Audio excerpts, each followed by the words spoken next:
Namaste. Good evening, everybody. Welcome to our Thursday night Anamkara meditation program. With all my heart, with all my love, I welcome you to our program this evening. I'm delighted you're with us and bringing the power of your presence, your divine essence, the power of your practice and your commitment to practice that you share with this worldwide sangha here. We have people from near and far. So thank you for coming and bringing all that. Wherever you are, you're bringing that. So thank you for being ones doing these kinds of practices and walking the kind of wisdom that the world needs now so desperately. And so we're going to talk more about that this evening, and we're going to have a time shortly for question and answer or discussion about living these practices into such a troubled world and how do we deal with that.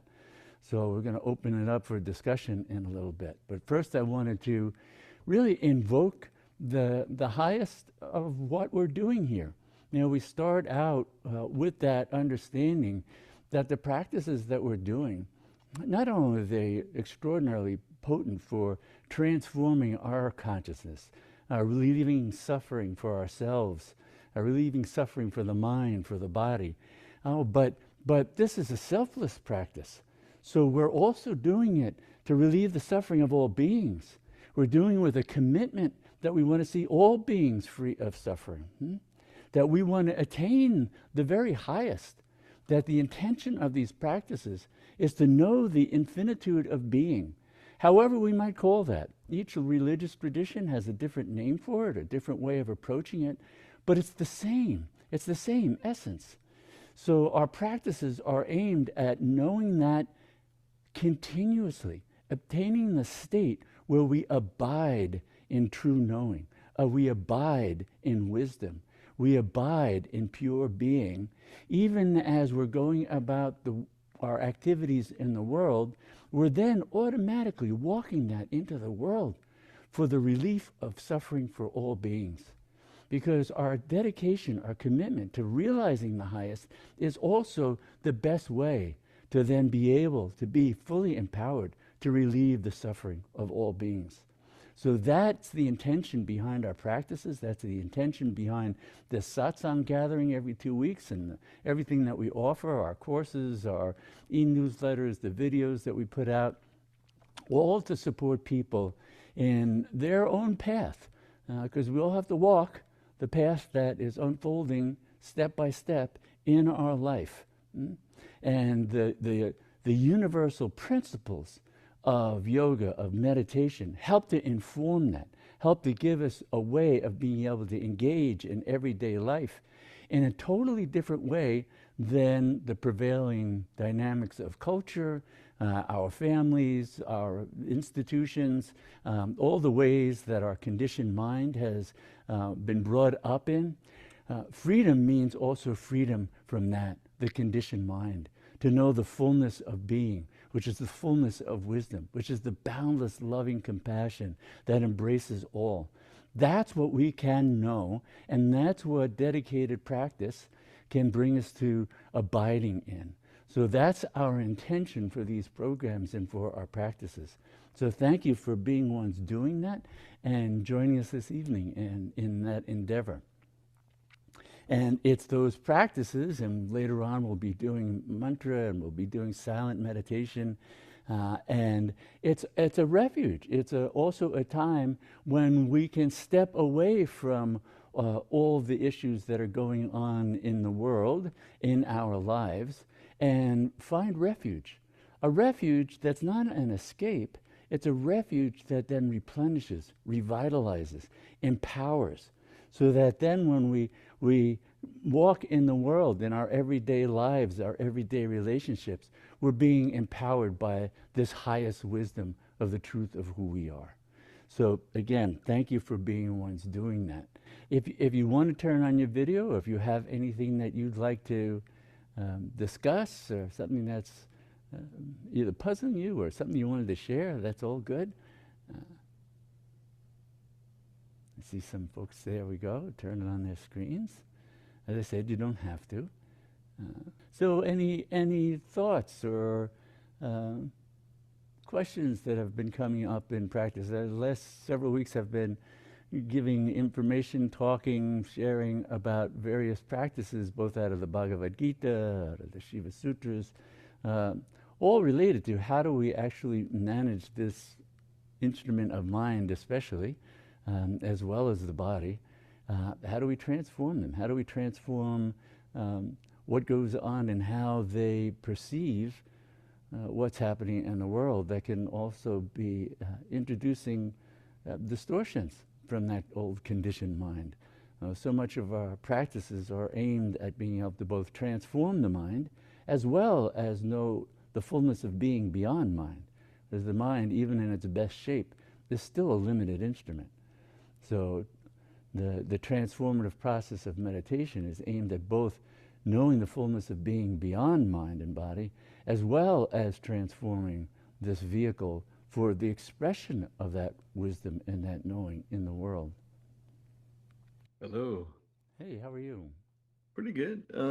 But I was, one thing I guess I have been dealing with a little bit is the push and pull between sort of the lack of, I don't know if anybody else gets this, but I've heard some people do, the lack of sort of excitement for life and things, knowing that, things uh, are very impermanent, and also knowing, as I get older, that's really kind of what kind of kicks in. Mm, It's sort of like, huh, wow, what did all that mean?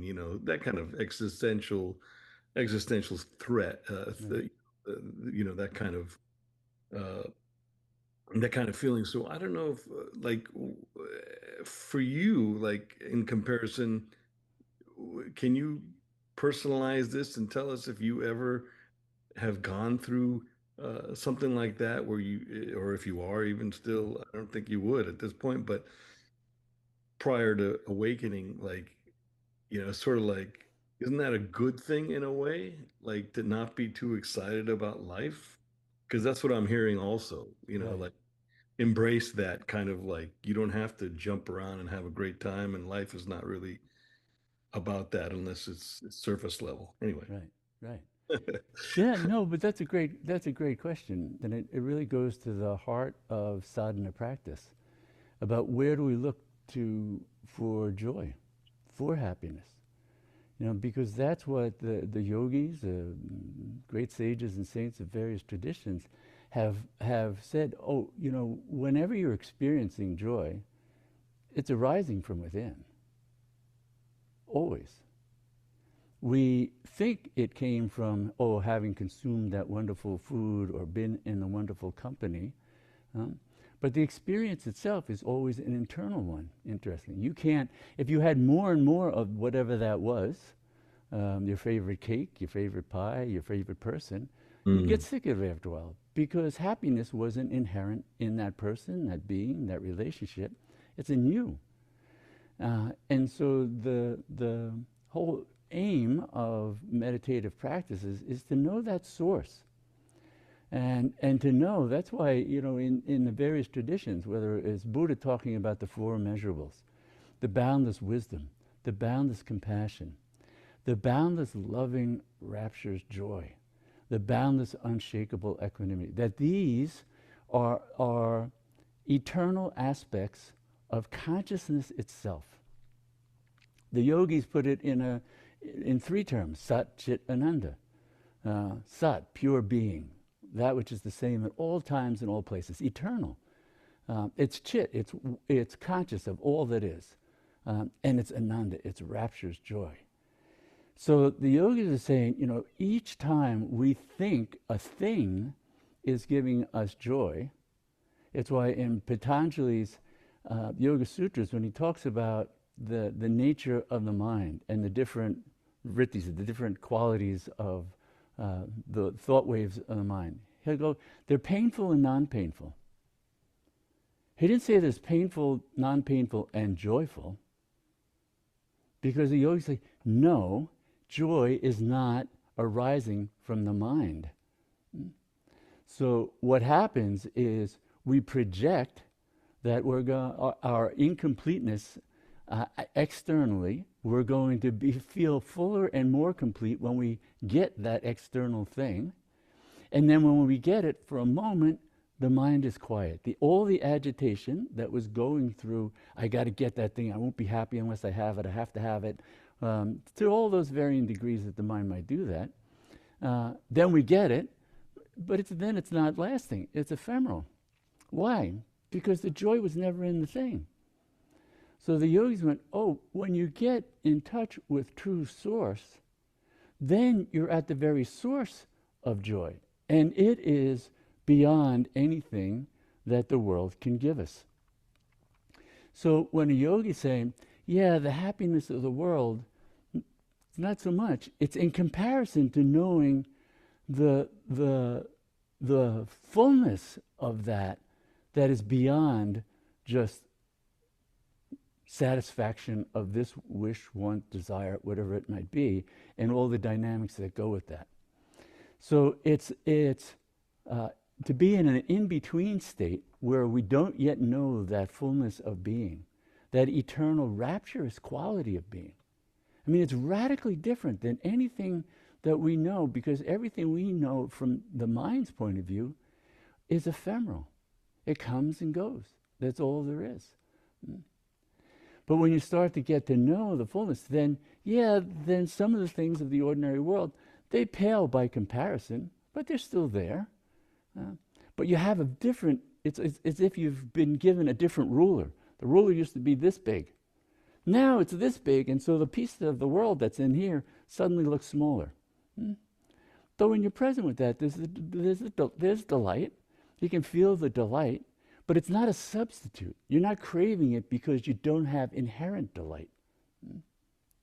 So it shifts the entire perspective of what we're looking for and what we get involved with, because we know a fullness of being.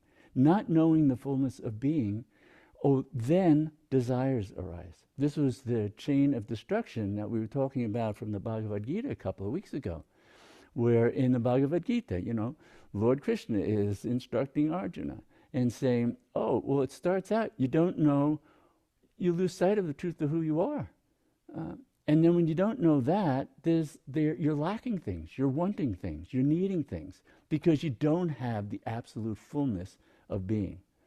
Now you start to then dance around through the senses and the world, looking to fill that emptiness that really only came about from not knowing the fullness of who we are. That's why that root ignorance, what's called avidya, not knowing the fullness of being, is the disease of the world. It's what underlies all the horrible aggression, all the wars, all that's going on.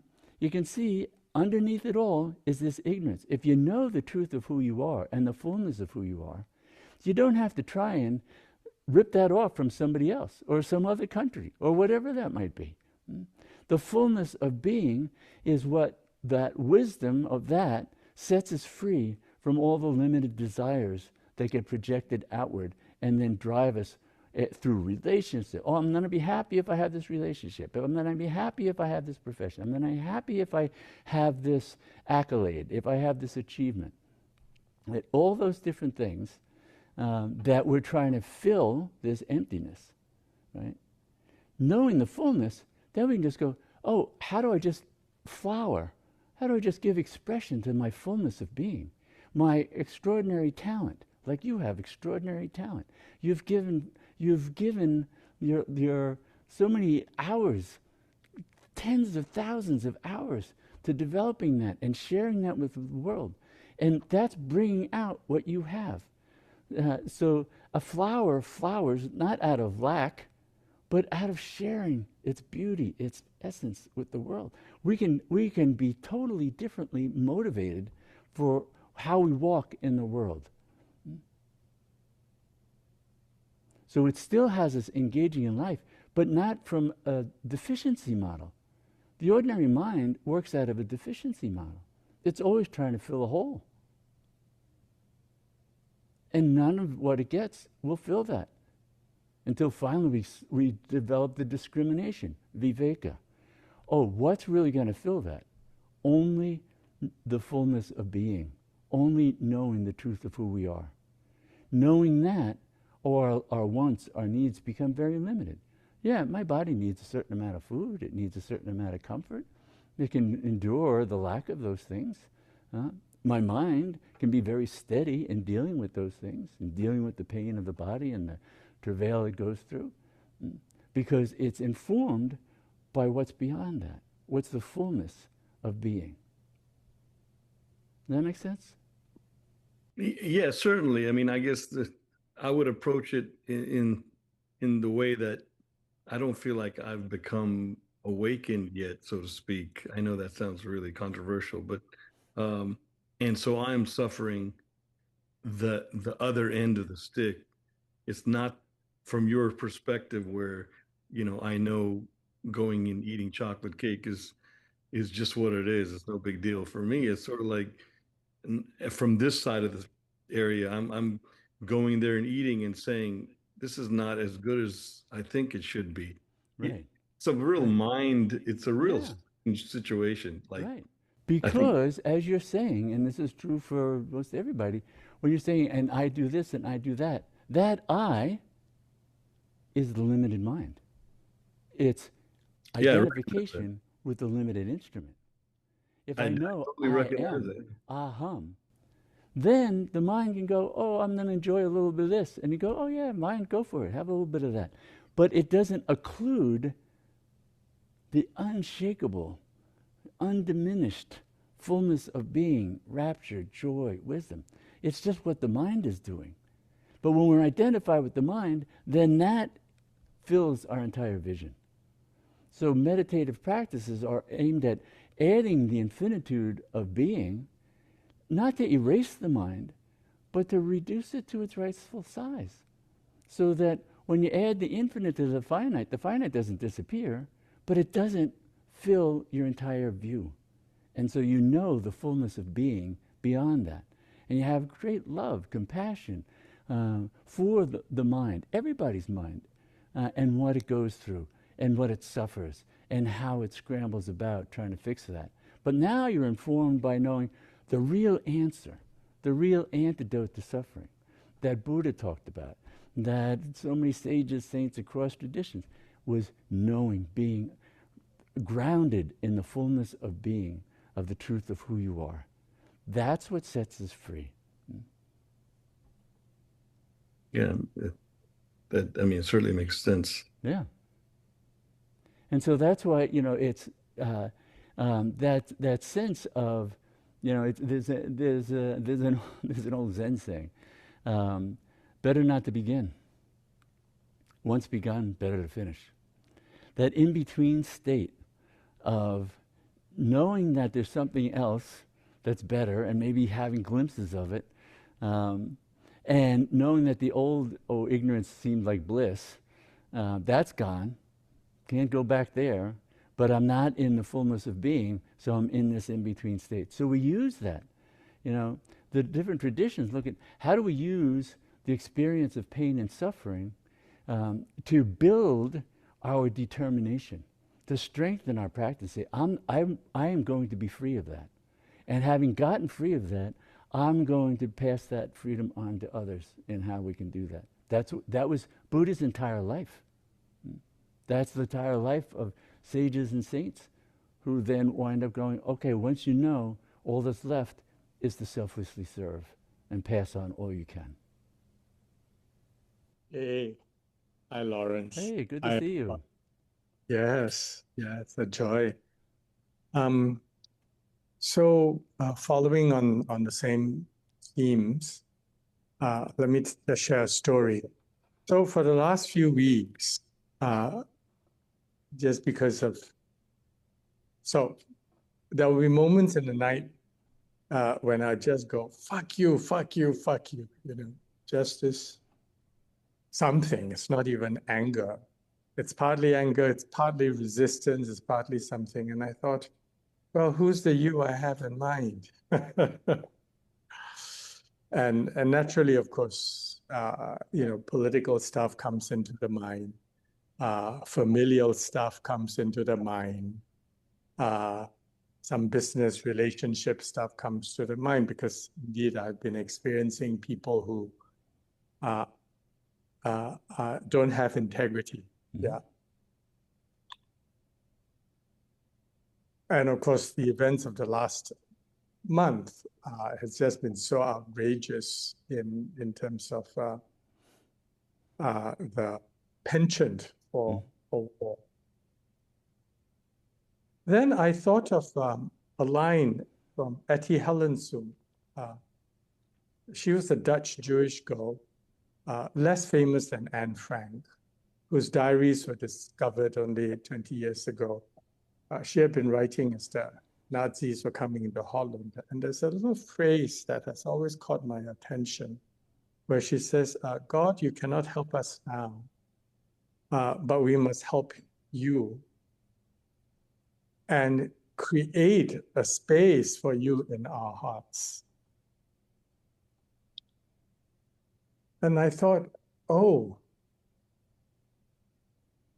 I must create a sacred space inside of me that is not going to go, fuck you, fuck you, fuck you, regardless of how logical and natural and how justified or whatever it is. Because it then dawned on me, the moment I do that, the other side, the side that is delusional, has won. I have become as delusional as they have. Yeah. I thought, oh, this is why violence and outrage and lack of integrity is so poisonous. It's not just that they hurt you. They convert you through that hurt to take on the same aggression. That is, oh, that's why there's been these teachings about nonviolence. It's not like it's so nice. If you get equally violent, they've won. They can win in so many ways because it's delusional. And so I thought of Etty's phrase, oh, I must create a space in me for God, Jewish God, Christian God, whatever it is, doesn't matter. It's actually that space perhaps for the higher self that you're talking about that is going to be untouched. Well, untouched, I don't know. Maybe it's just a practice space for me right now to understand that that space is a choice I create. I can't wait for external circumstances to change. I cannot hope for so-and-so in my life to have more integrity, to work on their healing, to stop projecting, I mean, whether it's my narcissistic father or narcissistic Pete Hegseth, actually it's just on a continuum. And how do I not get pulled into my own narcissism as well? So it's that space. So I came to this sense of whenever I feel like going, fuck you, where I can genuinely practice is I'm grateful. I'm grateful for this breath. I really am grateful to see this beauty in front of me. And I'm really grateful for my cat. and then that seems to be that space that Etty Hillesum speaks about. Oh, this is a space for God. And out of gratitude, I can also feel the ananda and the joy. Just moments of it, you know. Yeah. And I think what you're trying to say is uncontingent, uncreated joy, because I go like I just drank some really bitter herbs that only grows in this part of the world, but it's very expensive in the States, right? It's andrographis, it's so expensive. Here it grows like a weed. Like drinking it, and it's like, wow, how does this thing just show up for my gut health?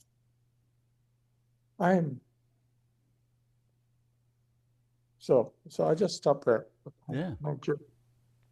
Well, thank you. I mean, that's exquisite. And that sense of refuge, how do we use the practices? They allow us to access it. I think the traditions really point to it's already present. The ego mind is the doing mind, and I have to do this and I have to do that. We can relieve it of that. The divine is within you. It pervades you. If you shift your attention, it's already there. The idea that the mind is going to create the place for the divine to enter is really it creating, how do I access what's there? And it believes it has to go through that. The divine is saying, no, I'm right here. I pervade every atom of your body. I pervade every thought in your mind. I am the fullness of being that cannot ever be emptied, cannot be diminished. That's why it's unconditional. That's why the joy that we're talking about as Ananda isn't I'm happy because. That's the mind's happiness. The peace. The mind knows peace because. I'm at peace because this and that condition was taken care of. No, that's not the peace that the meditative disciplines and practices open. It's unconditioned peace. It's the peace that I've known when I've been, on an operating room table dying in furious pain and suffused with peace. So I'm not talking about this as a theoretical religious doctrine. I'm talking about the experience that we can have. And I've had numerous challenging situations that it's unconditioned. And it's mind-boggling that way. The joy. Unfortunately, I've had too many encounters with the medical system over the years. But one time I was going into whatever, dying, and the nurses are going on. There's stat this, stat that. We're losing him. I'm in such bliss, and I can't tell them that I'm just fine. I'm in bliss. Oh yeah, my body's a wreck. I am in bliss. That is the nature of this. So that's what the practice is, that's what the training is, opening us to knowing without having to been shunted into it because of some extreme condition, because it's there all the time. And that unconditioned quality of the joy, the love that we can feel for all beings, not because their actions were lovable, but because their essential nature is divine. And so that allows us to be able to not get caught in their game. Oh, I hate this person, I want them dead. No. Their actions are abhorrent. They should be contained, confined, jailed, justice be brought about. But I'll never entertain hating them. I'll never entertain wanting them dead. I want them contained, I want all that. But their essence is divine as anyone's. To be able to see through that is to see through our own divinity's eyes. The divinity that is the substratum of who we are and what we are, that we can take refuge in. It's the Tibetan Buddhist master Rinpoche who was imprisoned in a Chinese gulag and tortured and beaten for decades, and then comes out and says, the only thing I feared was that I would lose my compassion for them. His practice was so powerful, his wisdom so steady, that he didn't lose that, and that's what he clung to. I will not give in to their ignorance and become ignorant, and then join them in their hatred, their violence, and their disgusting behaviors. That's what we're empowered to know and to live.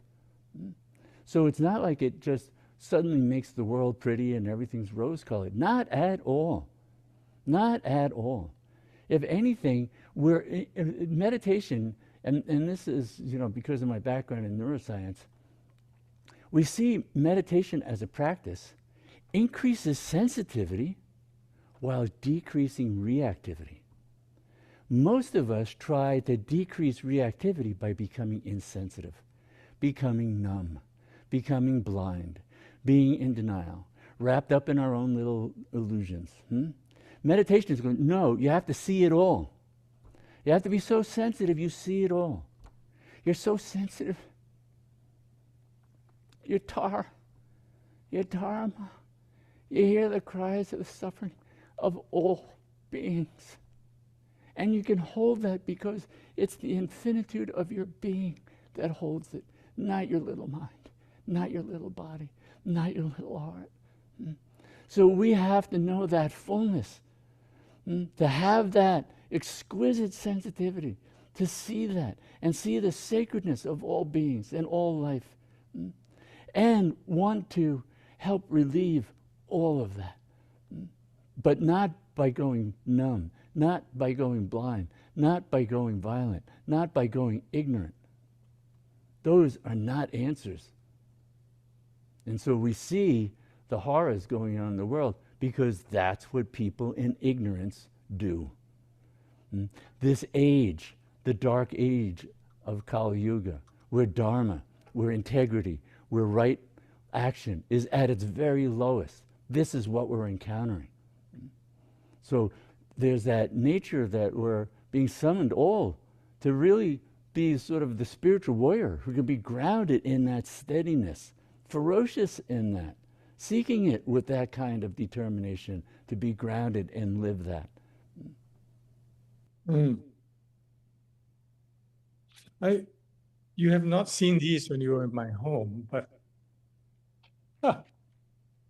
Oh, wonderful.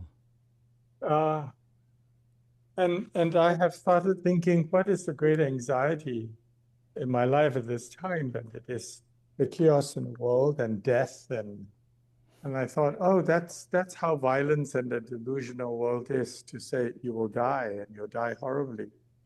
But I think part of the teaching here is, yeah, so there's just a continuum between this and the next form. Absolutely. Absolutely. Because that's part of the root ignorance. It's thinking I am the ephemeral body and mind that will die, not the eternal one present. Mm. So that's what sets us free even from the fear of death. So how is it that the super powerful through the ages have always wanted to live forever, whether it's looking for the elixir of life, or these days, the ones looking at AI transplanting their consciousness? Just one more delusion of It's as finitude. if I have to create that through some other thing, not realizing the eternality of one's being is already set, is already there. The eternal nature of consciousness, boundless, all embracing, beyond the ephemeral nature of body and mind. Mm. The continuity across lives is consciousness itself. Mm. So all those levels of delusion, I'm just this body, I'm just this gender, I'm just the roles that I play. All these things that are ephemeral, vulnerable, they're all going to die. Everything about our existence on that level is going to die. All our loved ones, all our friends, everything. This is what the sages and saints across traditions point out. You know, if our happiness is contingent on anything ephemeral, ooh, we're in trouble. We're in delusion. And then we're going to scramble about trying to make the ephemeral last longer. Or let me have the goodies lined up so as far as I can see, these ephemeral rewards are going to keep coming so that I know they're ephemeral, but I got them all lined up for the next 30 years. That's also part of what the mind does. So last question, what do you think Jesus, how would you understand what Jesus said when he says, if you believe in me, even though he dies, yet shall he live? Yeah. I think it's completely congruent with what we're talking about, that what dies is the body. And the truth of what being is eternal. That's always live and will continue to live. Always has. Thank you. Yeah. Thank you. Yeah, hi everyone. Thank you. I loved what you just shared as well. Um, the shedding of all the levels of delusion. That was powerful. And I just wrote down a few notes. Transform this vehicle. And I wrote shedding, unconditional love, and also knowing the fullness of the divine. you know, like we're taught to know something is to, you study it, you read it, but this is something different, Yeah, it's really just, I can't make that happen, but I can show up to do the things that help cultivate that. right. And so, I'm going through pretty shedding of identity recently, and it's painful. Sometimes I need the divine with skin on, and, I was driving today and I was worshiping the Divine Mother, and this pink flamingo flew right by my car. It was such a beautiful sign. I've never seen a pink flamingo flying by before. And then I had to have some work done in the house. And afterwards, I was talking to the contractor, and we just had this amazing conversation. And he was very kind, and he shared from his heart about some things. And these are like, taking in the divine, because I can get in my head about it. But Mhm. sometimes I just need, especially if I'm going through a painful season, just to even go outside and walk and be out in nature, um, isn't hitting it for me, but it is. There's a calming, and there's getting out of the mind, and the loops in the mind and the hijacking of the mind. And so I love the fact that, I show up to your courses and I show up here, that eventually, I'm learning how to step back and try to be a witness versus identifying with the mind. But when I'm hijacked, I'm gone. I'm Right. gone, and it takes me a while to get back. But so I don't know if any of that made sense, but I Yeah, just wanted to share that, so thanks. yeah, yeah.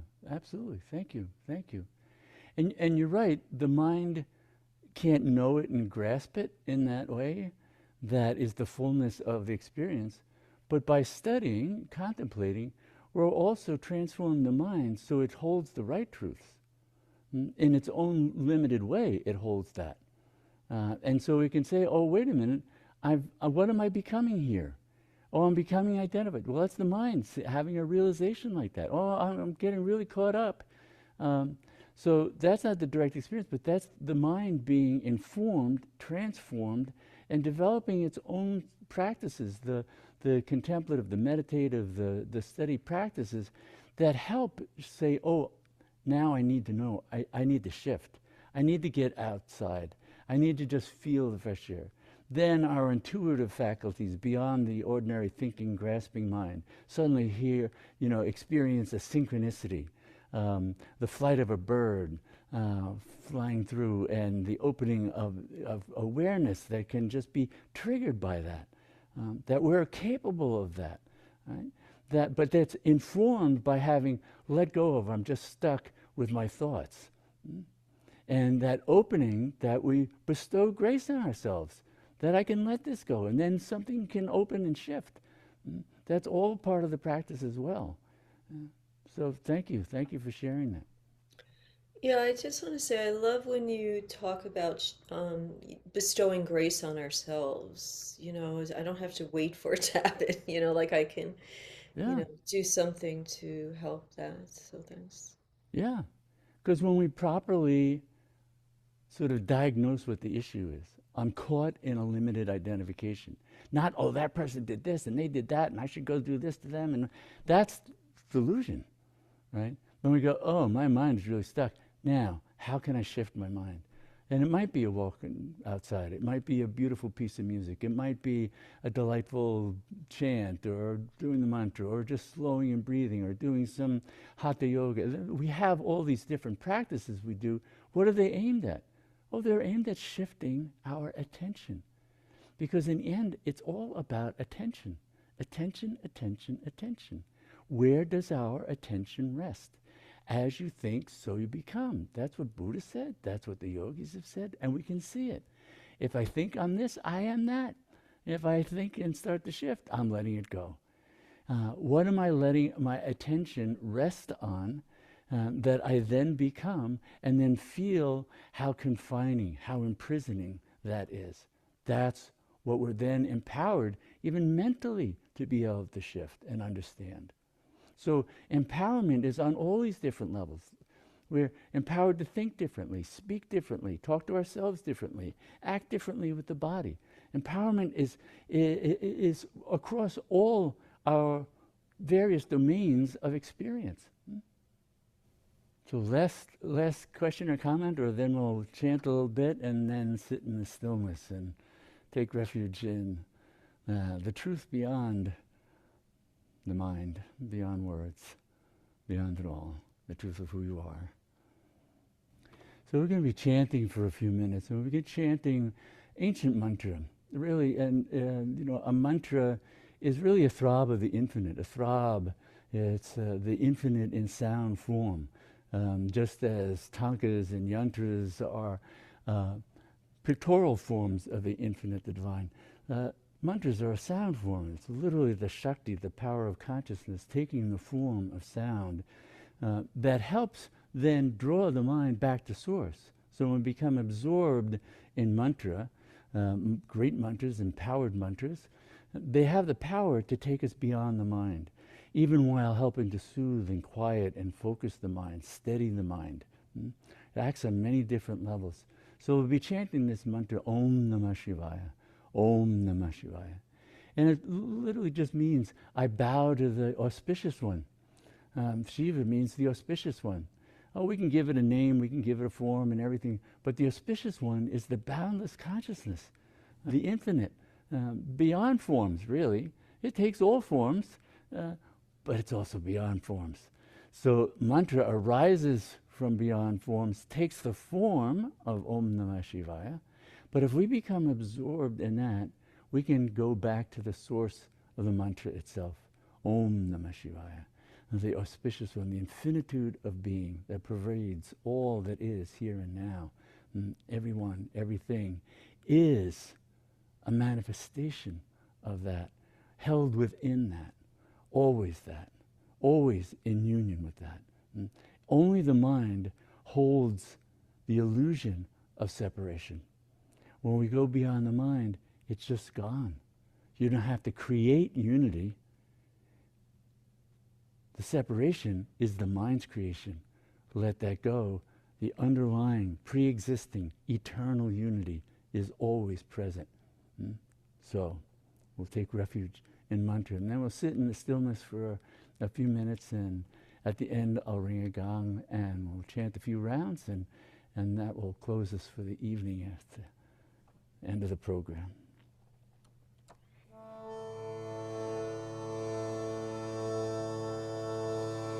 Om Namah Shivaya. Om Namah Shivaya.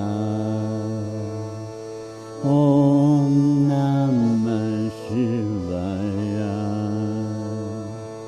Om Namah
Om Namah Shivaya. Om Namah Shivaya. Om Namah Shivaya. Om Namah Shivaya. Om Namah Shivaya. Om Namah Shivaya. Om Namah Shivaya. Om Namah Shivaya. Om Namah Shivaya. Om Namah Shivaya. Om Namah Shivaya. Om Namah Shivaya.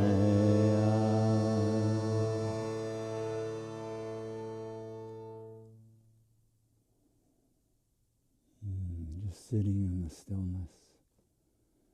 If the mind moves, let it move with Om Namah Shivaya.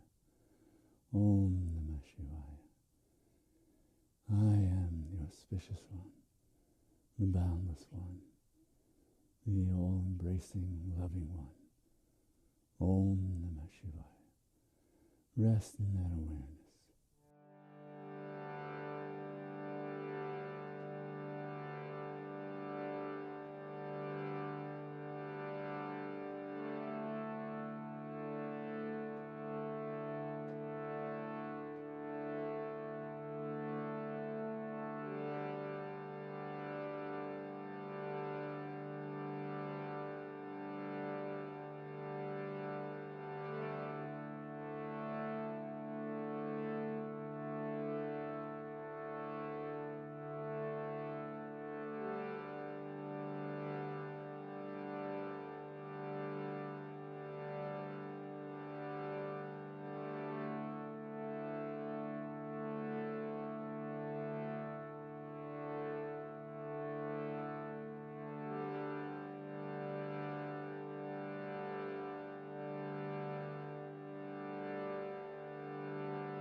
And we end with this prayer. And may all our practices truly benefit everyone. And may all beings know complete freedom from suffering. And namaste.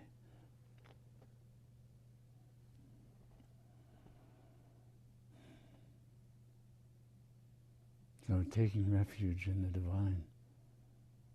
That's how we walk through this world, knowing that refuge, that lies within, always present, always here, always now.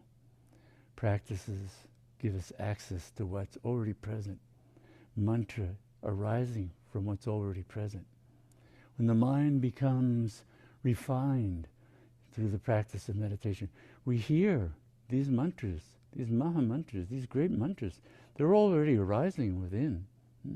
We say them to help attune the mind and our ordinary awareness to what's already present, the living presence of the infinite, in sound form, in living form, as all that is. This is where our practices take us, to be able to see and know at all times, in all places, what's already fully present. So thank you for being the ones doing this kind of practice, living it into your world, your relationships, your work, your community, because that's where we need it. This is a time for householder sadhana. This is a time for having that realization in the midst of everyday life, that it divinizes our experience of everyday life. And we carry that wisdom, we carry that joy, we carry that love, we carry that compassion into our everyday lives, because it's informing us from the source, the wellspring within. That's where we find that. And then we're informed by that. It's not the poor ego mind going, I want to be good, I want to be compassionate, I want to be kind, I want to be patient, and they just get me angry. That's the mind. If it doesn't know the source, then it's stuck with, its efforts, as wonderful as they are, it gets exhausted, it gets fatigued, because it's efforting that. The source is just constantly flowing with that. There's no effort to be carried by the river of grace, to experience life as grace unfolding. That's what we're capable of. That's what puts an end to suffering. That's what puts an end to violence in this world. True knowing and living from that. So thank you for being ones endeavoring to know that, live that, delight in that, experience that fully. Thank you. And thank you for the many ways you support Anam Cara and the work that we try to do. making teachings available through our YouTube channel, sharing that with people, all the free resources we try to make available through the website, through the YouTube channel, through our weekly e-newsletter. So thank you for doing that. Thank you for your donations that support our work and being able to make this available freely to everyone. So again, thank you. Thank you. And we'll be back for satsang again in 2 weeks, Davy willing. And I hope to see you there. So with all my heart, with all my love, thank you for joining us this evening and bringing the fullness of your divine presence and sharing it with everyone. Thank you. Jai Ma.